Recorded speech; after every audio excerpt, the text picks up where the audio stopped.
Hey, what's going on out there, folks? Rooster here in Tennessee. Got a radio up here we're going to run a little video on. This radio will be for sale. The radio we're looking at today is a Galaxy 88, one of the older Galaxy mobile radios. This one's seen better days. It is a working radio, but it is in a used condition and could definitely use a little touching up. First thing, it could use screws replaced in it. The screws are kind of old and crusty in it there, so we could definitely use some new screws. And the next thing that jumped out at me is our frequency counter has got a segment that's going out. You'll see it right there. If you're up here on channel 28 or anything like that, you won't notice it because that particular segment on the frequency counter doesn't light up, but it does need that replaced. Meter functions on it. Light works. Everything else works. The channel selector lights, standard lights, they do work with no issues. And it's got some scuffs on the face there. We'll pan up and give you a close look at it. That's it. And we'll go ahead and go across the front of it here and let you know what all the controls are if you're unfamiliar with the radio.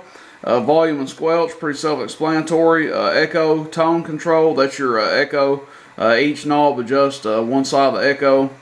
RF gain for your receive. Mic gain, obviously, that's turned all the way up right now. We got a stock mic on there. Band selector, it is an 8-band radio, so it's got plenty of bands below 40 and above 40. Sideband, AM, it does have upper and lower sideband, AM and FM. Fine and coarse tuning is for your frequency counter.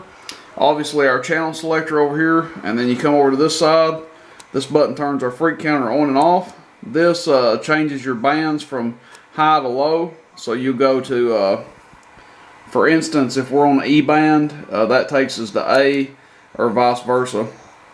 Power high and low is for your carrier control. It doesn't have a variable carrier control, it's just a high and low.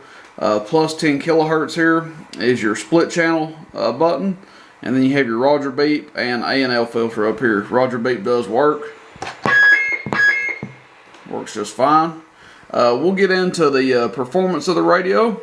First we'll just start to test the receive real quick.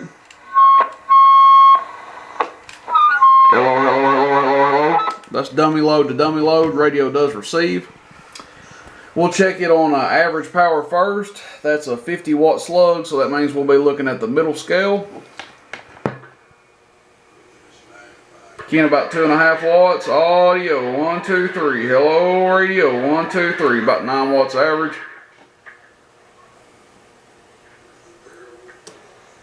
And that's on low. We're keying about 1 watt. We'll go back up to high. 9 watts average, and let's see what it does on peak. Peak kit's now on.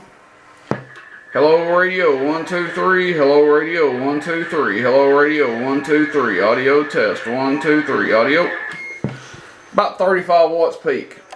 That being said, I would expect a little bit more out of this because it's a dual final radio. So just know that it could use a tune-up.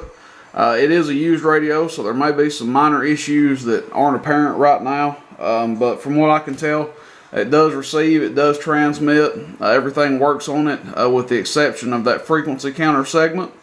And that's about it. So if you guys are interested in this radio, let me know. I'll be taking some pictures of it. And if nobody hits me up, I'll throw her up on eBay. Alright guys, I appreciate you viewing, and catch you on the radio 73s. Bye-bye.